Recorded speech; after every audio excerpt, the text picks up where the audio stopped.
This is The Sports Life.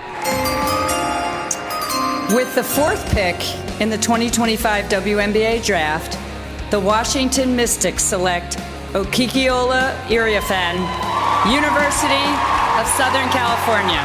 With the 17th pick in the 2025 WNBA draft, the Golden State Valkyries select Cheyenne Sellers, University of Maryland. And welcome into the Sports Life. We'll team in here along with Dalton Shetler. Well, those were the two top picks in the WNBA draft that came from the Big Ten, as again the conference have multiple draftees and continue to have a presence at the next level. And during today's show, we're going to touch on all kinds of topics, one of which is a salute to Gary Barta, former athletic director at the University of Iowa, who has been inducted into the National Association of Collegiate Director of Athletics Hall of Fame. That's going to be really cool. And also, we just heard the draft tone. Get ready for it, because next week the NFL draft takes center stage. You'll hear that jingle a lot more, and you'll hear some more Big Ten names. We're going to be previewing it with Bill Bender of the Sporting News on today's show. And also, two of the best hockey players in college hockey will return to the Big Ten. They're from the same school. Isaac Howard, the Hobey Baker Award winner, and Trey Augustine, one of the best goalies in the country and your Big Ten Goalie of the Year. They're coming back to MSU. We'll get a chance over the next couple of shows to hear why from both of them. But today, we're going to start with the Hobey Baker Award winner, Isaac Howard. Well, as always, it is now time for our Sounds of the Week. And let's get things going with a bit of a unique approach to our Sounds of the Week. We're going to head over to women's lacrosse. And, of course, Northwestern's become one of the dominant forces in the country when it comes to women's lacrosse. But you might remember this past football season for Northwestern, they played it on the lake, right? With the renovations to the football stadium, it was a really neat backdrop. Well, lacrosse is going to play a couple of those games. One is actually taking place against the University of Michigan. And here's Northwestern head coach Kelly Amante Hiller talking about how neat it is to have such a unique backdrop. Yeah, absolutely. I think that, we've just been really excited about the growth of women's sports across the board. And, I think Big Ten has really been a true leader in that. Seeing what Iowa did with Caitlin Clark and, playing the game and blowing it out on the football field, and then Nebraska volleyball. We kind of talked about that this year, and just with the success that we've had and the notoriety that we've had, we wanted to do something big. So with what we saw this fall on the lake with football, it was just an electric environment, and people coming out, having a great time, being on the lakefront, and it's just really a special place. And so we're trying to create something great. We have an incredible rivalry with Michigan, obviously welcoming home Hall of Famer, Hannah Nielsen, one of our greatest ever. So it's just a really great setup, and, it's a great opportunity for people to come out and see a sport that is just really fast-paced, really exciting, high-scoring, and, once you see it, you really fall in love with it. Well, Kelly's right about the view. Just make sure you don't play in February. It's all selective when you're playing in the Big Ten, right? Well, let's move over to Big Ten football, and one of the new faces for Big Ten football will be Purdue head coach Barry Odom. Barry Odom actually was joined by the media to talk a little bit about how the spring is progressing for Purdue. The progress we made from practice 1 to practice 15 was substantial, every single area of our program. And then the progress that our team made, fortunately, we were able to stay pretty healthy throughout spring practice. I thought that our kids did a great job on wanting to be coached. I thought that they were hungry to try to make a lot of progress in, our base offense, defense, and kicking game. And then, from a assistant coaching standpoint, they flooded them with information. We were very aggressive on the install. I think that, the number of rep count, that's why we changed our Saturday just a little bit. Instead of just a spring game, we had about an hour and a half long practice, which we needed. And then we had an opportunity to scrimmage some there at the very end and some situational football. So our guys got a lot better in every single situation. I thought by position group, we made progress in the way that we needed to. We've certainly got a long ways to go in what we want to do, but the progress has shown up ever since we stepped foot on campus in the way that our kids have attacked every single week. Barry Odom, the head coach of the Boilermakers of Purdue in his first season. I mean, think about it, Dalton. Not too long ago, they were playing as a West Division champion for the Big Ten title. And last year was pretty rock bottom. So the good news for Coach Odom, there's only one way to go. Can lift that bar. That's right. Well, and a team that has the bar maybe to the very tippy top would be Ohio State, your defending national champions. They had a bit of their spring showcase as they're working through some of their spring football as well. And quarterback Will Howard, who we'll be talking about later on with the NFL draft coming up around the corner, was back in Columbus and talked about the current group of Buckeye quarterbacks that are in the huddle. I'm excited for them. They got a lot of potential, a lot of young guys with a lot of talent, and those guys are all made up of the right qualities. They got the right makeup. They want to be here, and it takes something to be an Ohio State quarterback, and it takes a special, different kind of dude. And all these guys got it. Will Howard, a special, different kind of dude. He's right. I was going to say, I know exactly what he means by that. Yes. And, kudos to him after that shipwreck against Michigan to keep it all together and then march on to a national championship. That makes him a special kind of dude. Pretty impressive. Pretty impressive. So, when we come back with more of the Sports Life, we're going to look at the NFL draft with Bill Benner from the Sporting News right after this. So, I got one for you, boss. Oh, yeah? What's black, white, and dented all over? I give up. The company truck. I know, but thanks to our agent, we've already submitted an insurance claim and can track the status right from the app. Auto owners pays what they owe without any hassle. Lucky for you, that's simple human sense. Ask your independent agent if auto owners make sense for you. Medicaid and CHIP offer free or low-cost health coverage for children and teens. Hospital and doctor visits, prescriptions, shots, and more are covered. That's peace of mind for parents if a child is sick or gets injured. And parents may now be eligible for Medicaid too, even if they've applied in the past. Enrollment is always open. Visit insurekidsnow.gov or call 1-877-KIDS-NOW. Paid for by the U.S. Department of Health and Human Services. If you have diabetes, listen up. If you have insurance, you can qualify for a continuous glucose monitor. With a CGM, you can continuously track your levels and trends and spend more time in range, significantly lowering your A1C. More importantly, a CGM eliminates the one thing most people with diabetes hate: painful finger sticks. Order your new continuous glucose monitor today. If you use insulin and if you've seen your diabetes care provider within the last 6 months, you may qualify for your own CGM right now. We'll do all the insurance paperwork and deliver your new CGM at little or no out-of-pocket cost to you. Medicare and most insurances will cover your CGM, so don't wait. Have your insurance handy and call the Aptiva Medical CGM Health Hotline right now. 800-948-6912. 800-948-6912. 800-948-6912. That's 800-948-6912. We'll be back with more in a moment. This is The Sports Life.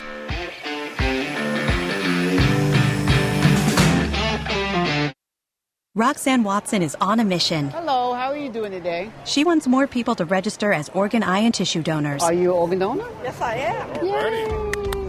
My goal is to sign up the most people in the United States. What drives her? Roxanne's own life was saved through the gift of a heart transplant, made possible by an organ donor. I decided that day that I was going to devote myself to the cause of organ donation and signing people up and honoring my donor by doing that. Now she's back to health, and she's a powerful force helping to save lives every day through her work. Imagine what you can make possible by leaving behind the gift of life. 8 people can be helped with the major organs, and up to 50 people can be helped with a little bit of everything. And when you think about it that way, that you could help that many people, it's amazing. It really is. Learn more and sign up as an organ, eye, and tissue donor. Go to organdonor.gov. A message from the U.S. Department of Health and Human Services, Health Resources and Services Administration.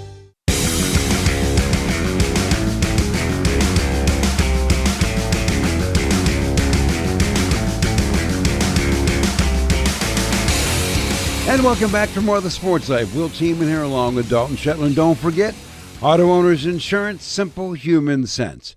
Ask your independent agent if Auto Owners make sense for you. Well, we've hit the time of the year where center stage in the wide world of sports has got to be the NFL Draft. It's coming up on Thursday, April the 24th in Green Bay, Wisconsin.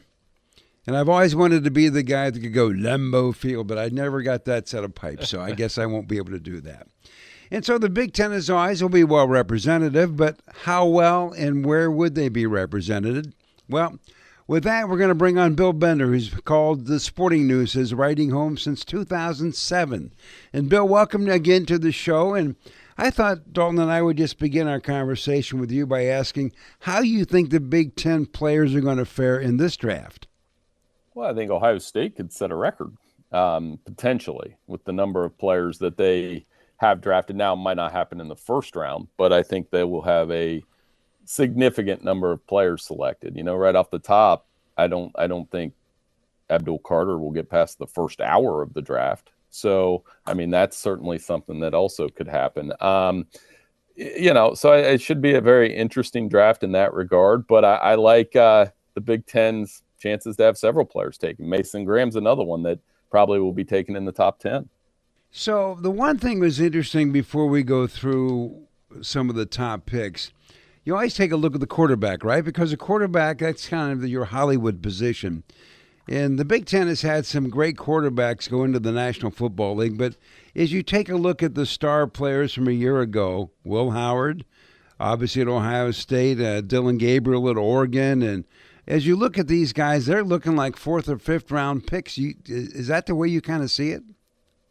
Yeah, I think the Buckeyes, it's going to be very similar to Michigan last year, where Michigan had several players that weren't first rounders, but they were going on day 2 and day 3. You mentioned Will Howard. I think he's going to be a day 2 pick. I don't know, a lot of people, draft experts, are tying him to the Raiders.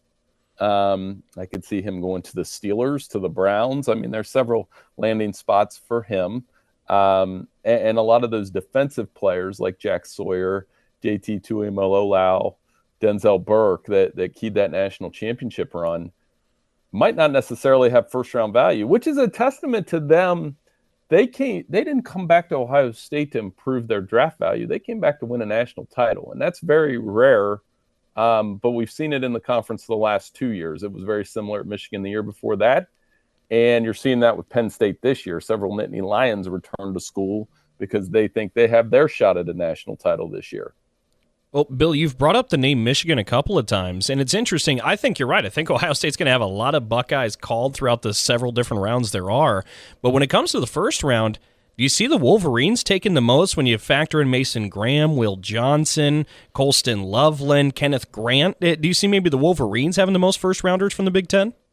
They could. And, I think for that, because of Grant, Johnson, and Graham, I think that's very possible. I think 3 or 4 will be that. Ohio State, I'm trying to think who the first player they'll have drafted. It could wait till the back half of the first round when you're looking at a guy like Emeka Egbuka. He could be taken. I know Vinny Iyer has him selected in that round. I didn't even think about Colston Loveland, by the way. So there's a 4th guy for the Wolverines. And, depends on who has a need at tight end. But those are the kind of the leftovers from that national championship team. So after that, we'll see what Sharon Moore can do from there. But, yeah, both of those schools are going to have really good showings. And I won't be surprised. Like I said, I don't know if Ohio State will break the record, but I think they'll get close. Bill, we've thrown around some of the names of different prospects that we're all excited about, but one who I think has become a bit of a fan favorite, and if you're just a football junkie to its core, how do you not love Tyler Warren, the tight end out of Penn State? What do you maybe see for a future for him, not just in terms of destination, but play style? Because at Penn State, you lined him at fullback, you lined him up at tight end, you lined him up wherever you wanted on the football field. Yeah, and they probably should have lined him up in the backfield and handed him the ball at the goal line against Ohio State. That's one they probably still want back. But, yeah, total matchup problem. Very good in the short receiving game. Tight ends, their shelf life in the NFL is so interesting because they do get hit a lot.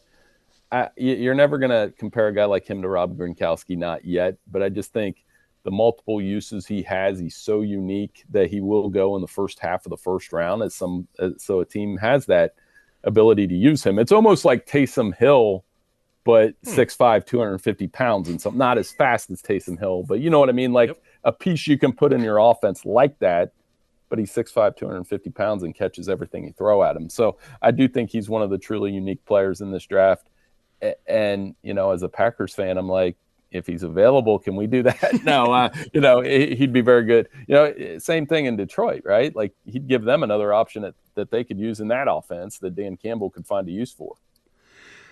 Is there a diamond in the rough here? I mean, we all know the obvious guys for second-round picks. Is there a Big Ten player that's kind of laying in the weeds there that could really help somebody? Well, I right when you started the question, I was thinking of a Notre Dame guy. So do they count? We can't count them as a Big Ten player, but I can give you a Notre Dame guy that I really like, and it's Benjamin Morrison. He missed last year. He was a corner that when he was in action, definitely was really good I saw him match up against Marvin Harrison a couple years ago and do fine one-on-one. A guy that definitely could be there. But guess who we do get to count in the Big Ten is Oregon, and I like Derek Harmon. I know you guys know about him, a defensive tackle. He can create some havoc, and an interior lineman like him could get a chance to play early. I think he'll go in the early second round. Bill, my final question is, as we kind of evaluate trends, look, the NFL has really started to weed out and diminish the value of running backs, but this year there's a couple maybe projected for the first round. You talked about the Buckeyes. Quinshon Judkins and Travion Henderson both are maybe second-round picks. It feels like this might be the year of the running back for the NFL draft, at least in the recent era. For sure, and I think some of that is predicated on what we saw last year with Saquon and Derrick Henry and Josh Jacobs having the years that they had as free agents. Now, from the draft standpoint, it starts at the top with Ashton Genty. I mean, he's amazing. You guys saw him against Penn State, and despite the loaded fronts, he was still able to have success. You mentioned Henderson and Judkins. When Will asked me about a day two sleeper, Travion comes to mind as well, because when he's healthy, he's very dynamic, and he'll fit an NFL scheme, and he can catch the ball out of the backfield. Remember the screen against Texas. So it is a little bit of a running back not a revolution, maybe a reemergence. And I think that's good. It shows the value that position has, especially in this game. And you could take it all the way down to a guy like Arizona State's Cam Skattebo. There are going to be a lot of running backs taken in this draft. Bill, I want to go back to the quarterback thing with Will Howard, Ohio State, Dylan Gabriel, Oregon, and Curtis Rourke at Indiana. Of these three, the top three quarterbacks in the league last season, did these three guys have a game that you believe will transfer into the NFL successfully? I think Howard, how do I answer this? He's a guy that he did when they said he was transferring to Ohio State. When he talked about that, he said, okay, I wanted to improve my draft value, and Ohio State was the place to do it. When you're throwing to, Jeremiah Smith and Emeka and Carnell, I mean, how many receivers do I need to list from Ohio State that he threw to? They were all good, right? Yep. I like his makeup. I like his intangibles. And quite frankly, I like how he handled the aftermath of losing to Michigan. When they lose to Michigan, he could have gone down as a bust. I've lived in Ohio my whole life, and I tell people this all the time. The four quarterbacks since 1968 that have won national titles at Ohio State, their names are Rex Kern, Craig Krenzel, Cardale Jones, and Will Howard. And none of the previous three really had long, lengthy NFL careers. I think Will Howard has a chance to have a lengthy NFL career. I don't know that he'll start right away, but with that size, the ability to run, and his locker room presence, I could see him having a nice NFL career. Am I off base in saying that? I don't think so. I don't think so. And one final thought about this season. The Big Ten has a national championship in its pocket with Ohio State. Do you think the Big Ten now has reemerged as the best conference in the country, and will that reflect in the draft coming up? I think it'll be a big storyline. They're challenging the SEC now. In this NIL era, they've been able to win back-to-back national titles, and they had the spotlight of having Penn State in the semifinals. They had the USC and Oregon help the league and add depth. I mean, Oregon especially by winning the conference in year one. So I think the Big Ten has nowhere to go, but they'll compete for national titles in this format too. Ohio State will always compete. And I've always thought, I think the best thing to happen to the Big Ten over the next 5 to 10 years would be somebody other than Ohio State or Michigan winning the national title, because it'll show that, this conference doesn't just revolve around those two from a football standpoint, that, a Penn State could break through. It was good when Michigan State had the success that they had early in the playoff era, because I think it just shows depth. How many SEC schools have won a national title this century? At least a half a dozen, right? Well, close. I'm trying to do it in my head. Alabama, Auburn, Florida, LSU, Georgia, and LSU, and then Tennessee in '98. So there's 6 Yep. since 1998. I think that's why they have that claim, is that they have the most programs capable of winning a national championship, and the Big Ten is closing in on that. Well, Bill, nice assist. Thanks for the assist, Dalton. I'm sorry. Hey, I set him up. You knock him down. Yeah, that's pretty good. Well, now we all know the number 6. There we go. We got that in our heads. Well, Bill Bennett from the Sporting News, as always, we appreciate it, and I hope you have a good summer. Hey, thanks so much. Let's check in again soon. I appreciate it. And as always, a great chat with Bill Bender from the Sporting News. Well, up next on The Sports Life, we're going to visit with the number 1 player in college hockey, the fellow who won the Hobey Baker Award this year. It's all coming up in just a moment. Oh, yeah. Hey, Dad. Did you get a new haircut or something? A new shirt? You're looking good. What happened? A little fender bender? How little? A few days in the shop little. But thanks to Mom and our agent, we've already submitted a claim and can track the status right from the app. Auto owners pays what they owe without any hassle. Sounds like simple human sense. I'm fine, by the way. Oh, yeah, I was gonna ask. Ask your independent agent if auto owners make sense for you. This is a potter's field. When people can't pay for their funerals, they are buried here. It is a lonely, desolate place, littered with unmarked headstones. No one visits. No one leaves flowers. But it doesn't have to be that way. For as low as $1 a day, you can ensure your family will have the money to pay your funeral expenses. We offer burial insurance plans that pay up to $30,000. Considering the average funeral costs more than $10,000, that's peace of mind for your family. There are no medical exams, your rates won't increase, and your policy cannot be canceled as long as you make your premium payments.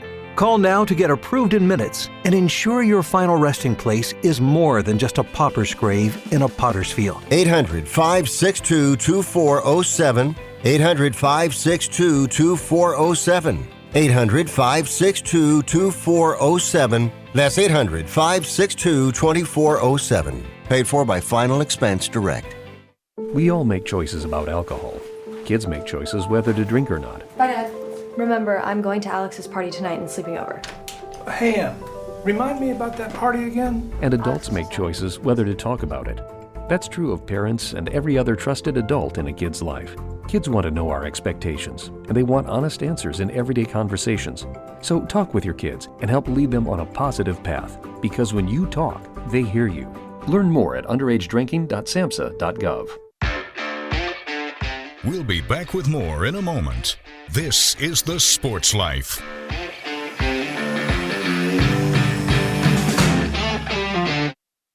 Here's a real-life story that affects 50% of all of us out there. It's called divorce. If you've gotten divorced and now you're struggling to pay your bills and your credit card debts are completely out of control, you need to call this special debt relief hotline right now. We help people with all kinds of money problems caused by different life challenges, a divorce, a job loss, even heavy medical bills. All these life events can sometimes financially stress you out and cause you to get out of control. We help people get their lives back by showing them ways to consolidate and reduce their debt, in some cases for a fraction of what they owe. If your credit card balances are more than $10,000, call us and learn how to reduce your credit card bills and monthly payments now. Here's our number. Paid for by Debt.com. Call now, 800-810-1584, 800-810-1584, 800-810-1584. That's 800-810-1584.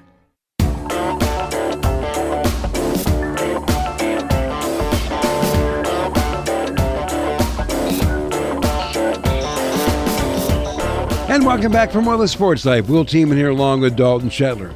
Well, in the wide world of college hockey, the hottest team in the Big Ten for sure the last couple of years has been Michigan State.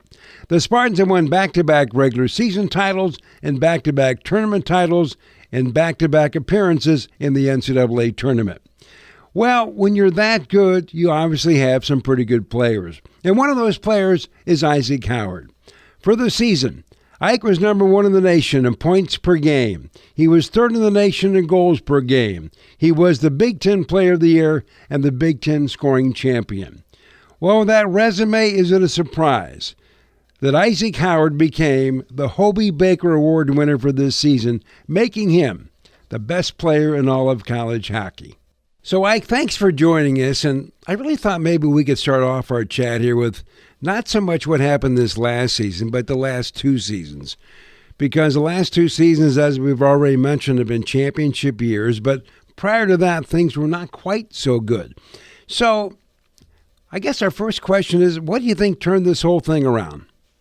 Yeah, I mean, Nightingale coming in, he was the turning point. He came in with a different approach, different mentality. He brought Will Morlock from USA into here, and those two were kind of the foundation. And Knights brought in a great staff of coaches and resources, and then he set that mentality in the players, and what it's going to be like playing here. And I think the first year was a big time step. I think from the second year and even to the third year, it's been big time steps. I think this program keeps growing. Now I think where we're at right now, we're in a position to be, contending for the national championship every year, and that's exactly what you want. Isaac, you brought up there the job that Adam Nightingale has done so quickly in East Lansing, and it's a lot of the talk, right, among media members, fans, players, whoever, that Adam Nightingale's done such a great job. I want to go back to how your relationship with him started. How did you first meet Adam Nightingale? Was it at the National Development Team? And how has it grown over the years? Yeah, he was my coach for the NTDP for 2 years. That's why I got in there, met him, got a good glimpse of how he does things, how he runs his practices, his systems, things like that, and absolutely loved playing for him there. And then when I had the opportunity to get into the portal, I saw kind of what he's been doing here already, and obviously I knew him as a person, and off the ice he's such a great guy, and someone I can always talk to, and I knew this would be a great fit for me. So our relationships, I think, just gotten closer, and he's one of my favorite coaches of all time, and also away from the rink, he's just such a great guy. Well, this is a 2-part question here for you, Ike. Number 1, how did you feel when you realized you were a finalist for the Hobey Baker Award? And then what did you feel like when they called your name? Yeah, I mean, I found out, I think just like a couple hours before the Hobey hat trick, that I'd be a finalist, and I was definitely excited. Cool moment and cool recognition. And then when I was there, it was a fun day, and a lot of anticipation and build up, but I was pretty collected and calm, and I knew it could go to anyone. And when my name got announced, I was pretty excited. It was a surreal moment, and super special. Does the magnitude fully hit you, Ike, when we talk about Michigan State hockey and all the history that this place has, national championships, the players that went on to the pros? You're the 3rd Spartan ever to win this award. You joined Kip Miller in 1990, you joined Ryan Miller in 2001, and then it's Isaac Howard. Does that sink in for you at all? Yeah, I mean, I think it's super special, and it's such great company. Like, those guys are unreal, had amazing careers here, and are such proud Spartan alums. And I think it just shows how close our culture is here. And after Ryan Miller called me and stuff, and that's super cool. And obviously it's probably never gonna sink in, to be honest, but it's it's cool to be up there with those names. Dalton, I'm shocked you missed this one. Mm-hmm. Ike Dalton is our numbers guy. He always has this in his head. You missed the fact that with Ike winning the Hobey, he's the first guy at MSU without the name Miller to win this thing. That's right. Are you adopted That's to the Miller true. family? Maybe I'll change my last name or something. There you go. Well, we can talk about the fact you're the Big Ten's Player of the Year. We can talk about you're the scoring champion, both in the Big Ten, and you rank number one nationally in points per game. So what skill does it take to be such a proficient scorer, and what is the best way to describe your game? Yeah, I mean, I think it's just trying to be a consistent scorer, showing up every night with the same mentality and, wanting to impact the game. I think stats can kind of take care of themselves, but it's more about just, impacting, creating opportunities for my teammates, getting open for myself. And, I think I just kind of play it in a smart offensive game. I think, my kind of hockey IQ is what helps me get into scoring areas and set up plays for my teammates. So that's what I rely on. Do you feel like that's a team broad answer? I mean, everybody across this team, that's what's led to the success is we play a high IQ, we find the shots, and we just try to execute and capitalize. Yeah, I mean, I think that's how we do things here. We got a lot of talented guys, but, it stems from also just working hard and playing to our strengths. And, I mean, I think that's definitely led to some success. Do you look out ever on the ice when you're wearing the green and white and you look over back behind you and there's Trey Augustine in the pipes? You got a couple of All-Americans here. You got some stars. Do you ever think, oh my, we've really got a squad? Like I would not want to be an opponent of the group that you are. Yeah, I mean, I absolutely love our team, and even for next year, I think we're going to be even better than we've been the last couple of years, and it's just so exciting. So many good players. The depth we have is special. I think we got everyone who's in the lineup, and even guys that aren't in lineup pushing to get spots, and I think it's a cool atmosphere for sure. And then just trusting our group and having Trey in the back end is definitely super helpful. Well, like one of the things about you guys this year, you had a little theater and you were a little drama, some great last-second wins, especially up at Wrigley Field. And after the Wrigley game, Coach Nightingale was asked about your ability as a team to win these last-second games, and he said you guys had a low panic threshold. I have never heard that line before. Can you go deeper into that? Yeah, I mean, I think that's kind of just stemming from, not panicking when we're down or when it's tied and it's a close game. I think that starts in practice. We play so many small area games, next goal wins, and it's just not about panicking. It's about sticking with what we need to do to win, and I think that even helped us in a lot of comebacks. We weren't cheating for offense or trying to change anything. We were trusting how we play, what we do that makes us successful, and sticking with it at the end of the day and not trying to change things up. Will brings up a great point that you're a part of some really neat contests throughout this season. Wrigley Field, of course, the Dual and D, some of the big games that this team's been able to be a part of. And if I go to ask Ike Howard, who we talked about as a Big Ten scoring champ, and he's first in the country in points per game, he had 26 goals in 37 games this year. Is there a favorite for the Hobey Baker Award winner that you had this past season? My favorite goal was definitely the double overtime win against Ohio State in the Big Ten championship. That was probably my favorite game too. Just so fun to play at Munn, and when that arena's bumping, they're bumping all season long, and they even bring it up another notch for the playoffs. It's so fun. When that went in, I thought the roof was going to come off the building, and I think that's the special part about getting home ice advantage in the playoffs, and definitely utilizing it. When did you decide you wanted to be a hockey player? Right away. I think I was 2 years old, running around the house in skates, and just absolutely fell in love with the game. Older brothers played, my dad played, so right from a young age, I was primed to play hockey, and I loved watching the NHL when I was younger, and like I said, just pretty much right away. Well, we talk about your great skill on the ice. Many people may not know you're also a movie star. Can you talk a little bit about the filming of you guys as part of the film to come out, Playing with Fire?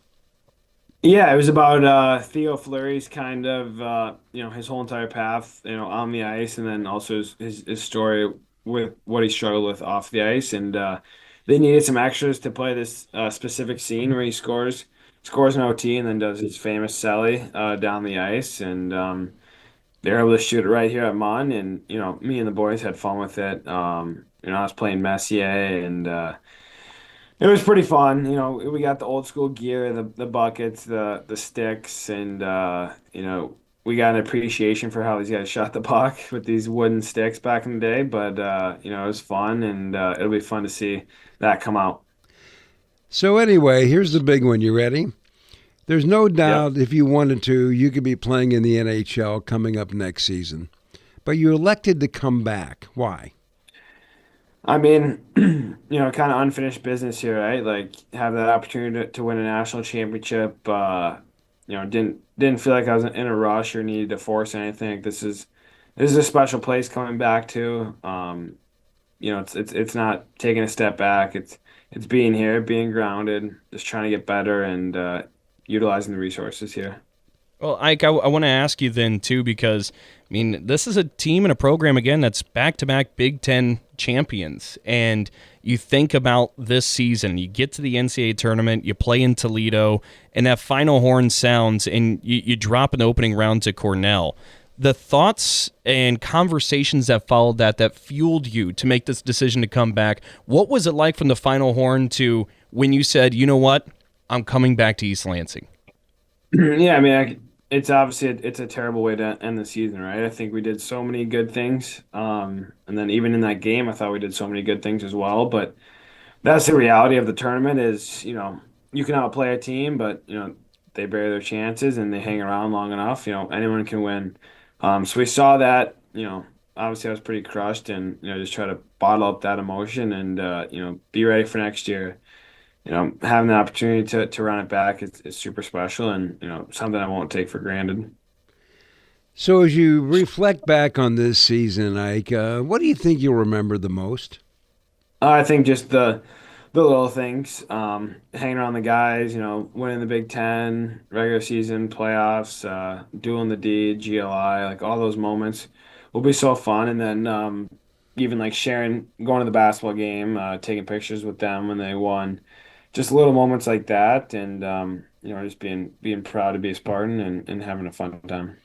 Well, Ike Howard, congratulations. You're the Hobey Baker Award winner, and there's only one of those, and that is really something this year. And I wish you the best for next season. Hope everything you want to happen happens. Thank you. Appreciate it. A fun chat with Isaac Howard, this year's Hobey Baker Award winner. Up next on the Sports Life, a salute to Hall of Fame Athletic Director Gary Barta. So, got one for you, boss. Oh, yeah? What's black, white, and dented all over? I give up. The company truck. I know, but thanks to our agent, we've already submitted an insurance claim and can track the status right from the app. Auto owners pays what they owe without any hassle. Lucky for you, that's simple human sense. Ask your independent agent if auto owners make sense for you. If you served honorably in our nation's armed forces and you're looking for a way to continue serving your fellow veterans in your community, then join AMVETS. AMVETS members volunteer millions of hours at VA healthcare facilities from coast to coast, helping to improve the lives of their fellow veterans through the VA Voluntary Services Program. AMVETS posts and departments also participate in a wide variety of community service projects. If you no longer wear the uniform today, you can still serve through the AMVETS by joining today at amvets.org. Do you hear that? That's the sound of uncertainty lurking under your hood. You know the feeling. I know I do. That sudden sinking sensation when you see a check engine light or your car unexpectedly breaks down and you're faced with sky-high repair bills. It's time to shield against unexpected repairs with CarShield. CarShield is America's most trusted auto protection company and has an A rating with the Better Business Bureau. Don't let the fear of a breakdown keep you up at night. Trust the Shield, CarShield, and say goodbye to terrifying repair bills and hello to peace of mind. Your plan also comes with 24/7 roadside assistance, courtesy towing, rental car options, and so much more. Don't wait till it's too late. Call CarShield now before a breakdown. Protect your wallet. Protect your car with CarShield. Get our best protection ever. Call now. You'll thank me later. 800-965-1292. 800-965-1292. That's 800-965-1292. We'll be back with more in a moment. This is The Sports Life.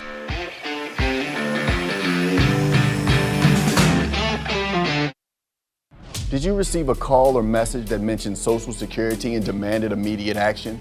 Did the caller know your Social Security number or other personal information and tell you that your Social Security number had been used in connection with the crime? Did you feel worried that your Social Security number might be suspended, your bank account might be frozen or seized, or you could be arrested? That is not the Social Security Administration. Social Security will not threaten you, demand your personal information, or instant payment, email or text you pictures or documents, or use a real government official's name to gain your trust. Social Security does not accept payments by gift card, prepaid debit card, internet currency, or by mailing cash. Criminals use these forms of payment because they are hard to trace. Do not be fooled. Hang up. Ignore them. Report this criminal activity to the Social Security Administration Office of the Inspector General at oig.ssa.gov. Produced at U.S. taxpayer expense.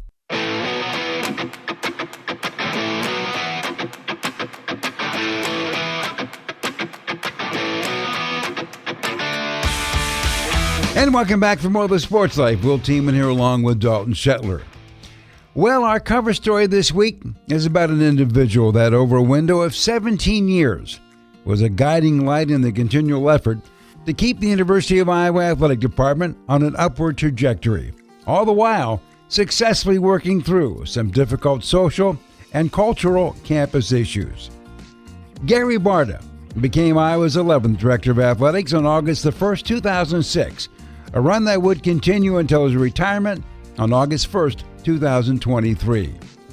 So for Gary Barta, who would go on to become an individual of influence in the world of college athletics, did he have any idea what sort of career path he would be on after he graduated from North Dakota State University? Well, at that time, my idea was to become the next Brent Musburger. For your listeners who know who that is, hopefully a few of them still do, but I earned a degree in broadcast journalism, so I was going to head down your path, Will, and I actually did it. I was the color analyst for WDAY radio and did some TV, so I thought that's where I was headed. I definitely knew I wanted to do something in sports, but I also had to pay the bills, so I was working full-time for Ford Motor Company, and I was sidelighting as an analyst on radio and TV. What changed that direction was a phone call he received out of the blue from a vice president at North Dakota State University, which went like this. Gary, he said, I sat next to you in an airplane a few years back, and we were flying out to California. We played the game, flew back. He said, do you remember our conversations? And I said, I'm sorry, Mr. Miller, I don't. He said, well, I was so impressed. He said, we have this job opening. It was fundraising for North Dakota State University. He said, I think you'd be good at it. I said, well, that's exciting. I have no idea what that means or how it works. And he said, we can teach you. And that's how it all started. I owe a lot to Jim Miller, the guy who singled me out and said, we think you can do this. And that was about 38 years ago. So for Gary Barta, what attracted him to Iowa? Wow, I don't even know where to begin. I had been 7 years at the University of Northern Iowa, so I was familiar with the state. I met my wife, who grew up in Waterloo, Iowa. I met her while I was at UNI. We then went to Seattle, University of Washington, and then Wyoming. And so the opportunity fulfilled just about anything, any box you can check. I would have the opportunity to work for one of the great universities in the country in the Big Ten Conference. And by the way, be an hour away from where my wife grew up, so the grandkids could see Grandma and Grandpa, and only about 4 hours away from my hometown of Minneapolis. So it was a combination of my career continuing to rise, having the opportunity to work at an incredible university in the best conference in the country. I know there were others who might want to debate that, but in my opinion, the best conference in America, and just a pinnacle career move.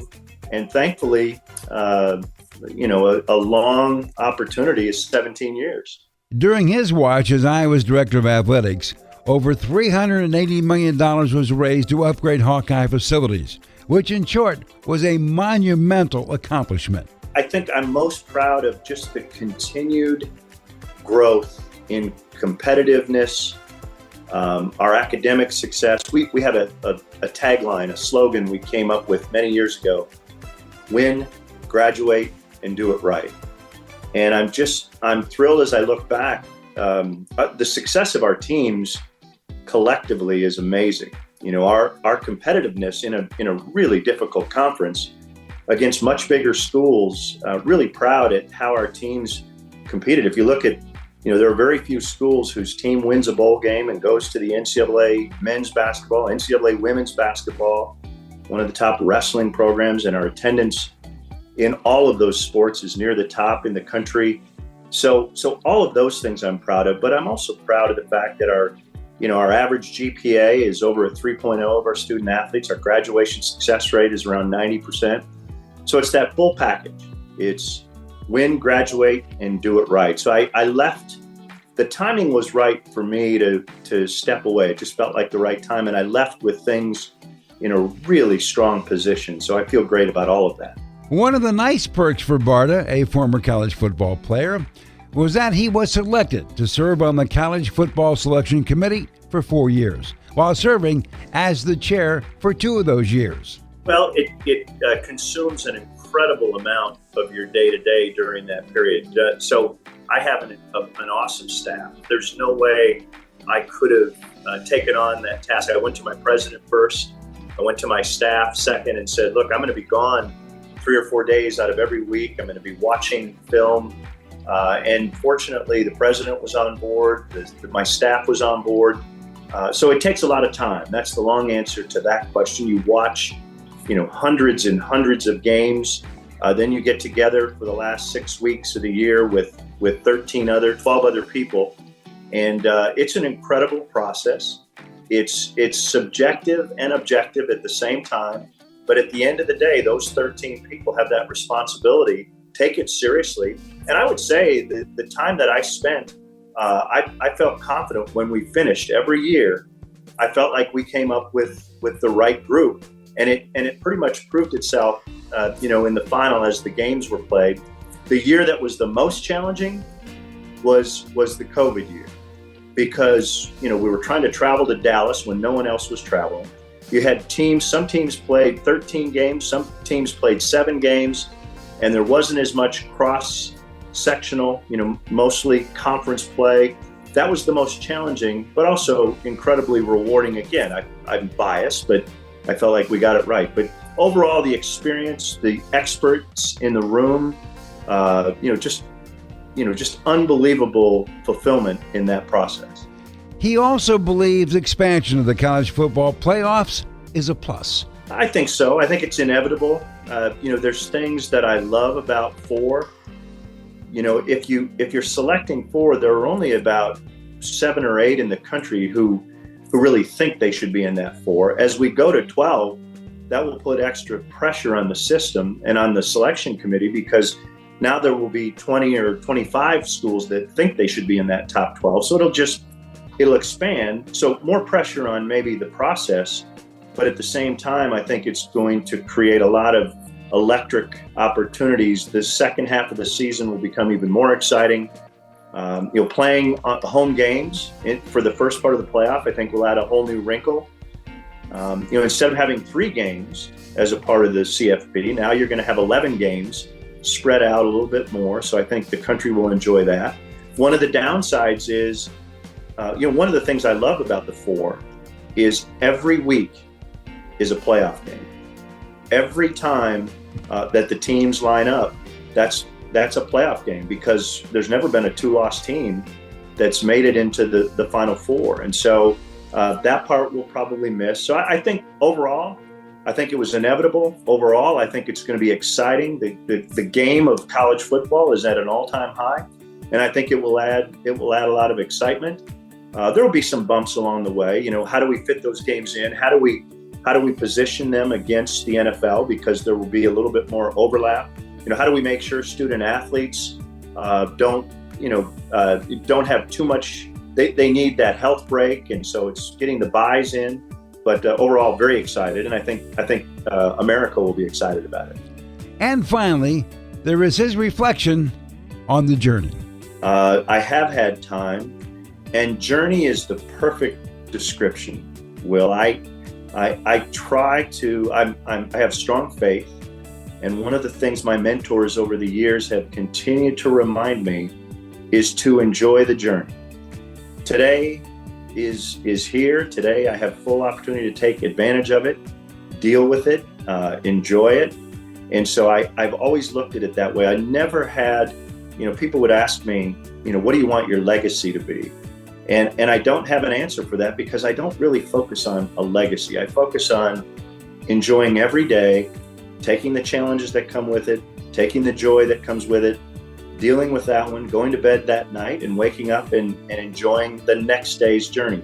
I am one of the most blessed human beings on this earth. I worked for, I was a student athlete, and then I stumbled into the opportunity to work in college athletics, and somehow I found a way to keep growing my career and stay involved for 37 years. I worked at 5 places. I loved every one of them. I have a beautiful wife, a wonderful wife of 30 years. I have 2 incredible kids who were born in Seattle, lived in Wyoming, and now for the most part, remember their 17 years at Iowa. So the journey has been amazing. The people are the key to the journey, but my journey's not over yet. So my journey's taking, a friend of mine called it Gary 2.0. So I'm going to take Gary 2.0 and see where it leads me. But to your point, it's a journey, and every day is a blessing. And so every day I'll wake up and I'll see where the journey takes me next. Some of the thoughts of Gary Barta as he reflects on the past, present, and the future. Back with our parting shots in just a moment.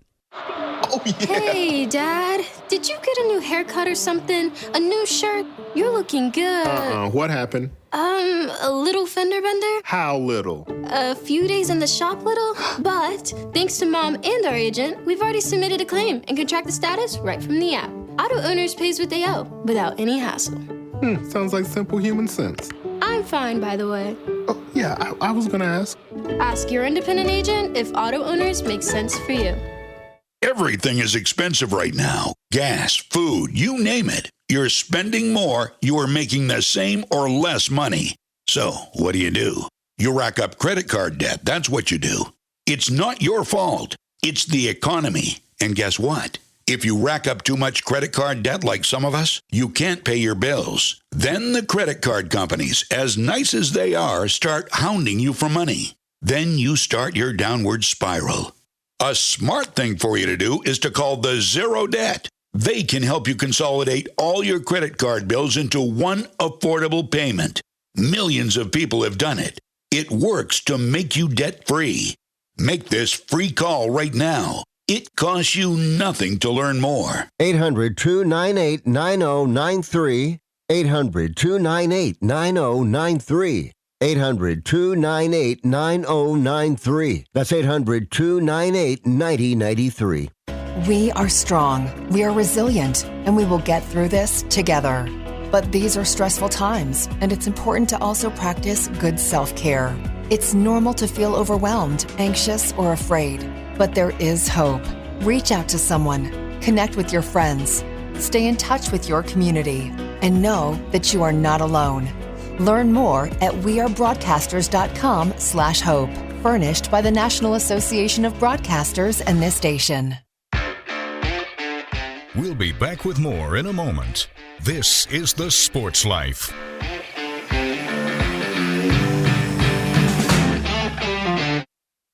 I found hope in the midst of an overwhelming situation. Alcoholism is a disease that can affect any family. Everyone suffers, but there is help and hope at Al-Anon Family Groups. Al-Anon gave me my life back. I'm a better father and husband. Are you in an overwhelming situation because of someone else's drinking? Al-Anon and Alateen can help. Local and virtual meetings are available. Maybe one could work for you. Call 1-866-200-0033 or visit alanon.org/hope. I'm Naheem Hines, professional football player. No matter the challenges I face every day in the NFL, my mom is always there for me, despite her own struggles with muscular dystrophy. And MDA is there for my mom. At their 150 care centers across the U.S., MDA is the leading organization in research and care for kids and adults with muscular dystrophy, ALS, and related neuromuscular diseases. Join me and learn more at helpmda.org today. Thank you.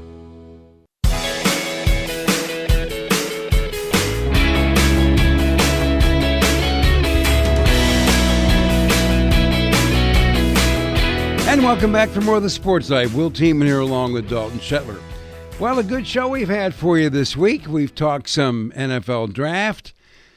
And we don't talk a lot of hockey on this show, but can you do better than having Isaac Howard on, the fellow who won the Hobey Baker Award as being the best player in all the land? And a salute to Gary Barta. That was pretty nice to bring that little piece back, Dalton, I thought, as Gary, former AD at Iowa, gets inducted into the Hall of Fame. So with that, it is now time for our parting shots. Yeah, and by the way, if you missed any of that, make sure you give us a follow at Sports Life Now on Twitter or X is where you can find us. That's again at Sports Life Now. For my parting shot, this is actually fairly fresh news here late in the week that icon of the college football world, Lee Corso, has decided to retire. He will have one final show. It'll be the beginning of this upcoming season on August 30th, where they'll have a bit of a farewell for Lee Corso, who's celebrating 38 years of working College Game Day. Of course, was a head coach at Indiana here in the Big Ten, but I don't know if everybody has felt quite the same way as maybe I do or maybe you do, Will, but College Game Day became a staple and an intricate part of your Saturday festivals of college football, and he was a big reason why. I didn't really care if he picked School X or School Y when he picked up the headgear to make his selection, but it was about his energy.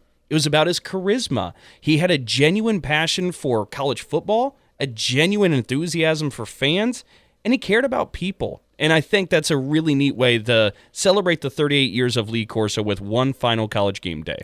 I would agree, Dalton. And the other thing, when he was the head coach at Indiana, I was just beginning my little broadcast journey at that point, and I had a chance to see him in action. And what gets lost in translation, as you mentioned, he was a showman. There's no question about that, and a good showman. But underneath all of that was a pretty good football coach. Yep. The guy knew football, and he got a lot done in Indiana with not a whole lot to work with, right? Some things never change, do they? That's right. Okay. And, Dawn, for my parting shot, I'm going to keep it in the Big Ten family and talk about the Sullivan Award. It's given annually, and it goes to the most outstanding collegiate athlete, Olympic or similar level sport. The winner this year is Lexi Rodriguez. She plays volleyball for Nebraska. And one of the cool things about this award that she received, it wasn't necessarily that she was a great volleyball player, which she was, by the way, but they also figure in what you do in the community, your character, your sportsmanship, and your leadership. So this is one of the great awards we give out every year, and congratulations to Lexi Rodriguez in Nebraska for being this year's recipient. And with that, that wraps up our show for this week. And as always, we should note that you can find us wherever you find your podcasts like SoundCloud, Spotify, and Apple. And make sure to check us out and hit subscribe. As always, thanks to the Big Ten Network. And by the way, the Sports Life is produced by Dalton Shetler and assisted by Owen Cronin. Our executive producer is Wendy Hart. So on behalf of Dalton Shetler, I'm Will Tiemann, and thanks for your time.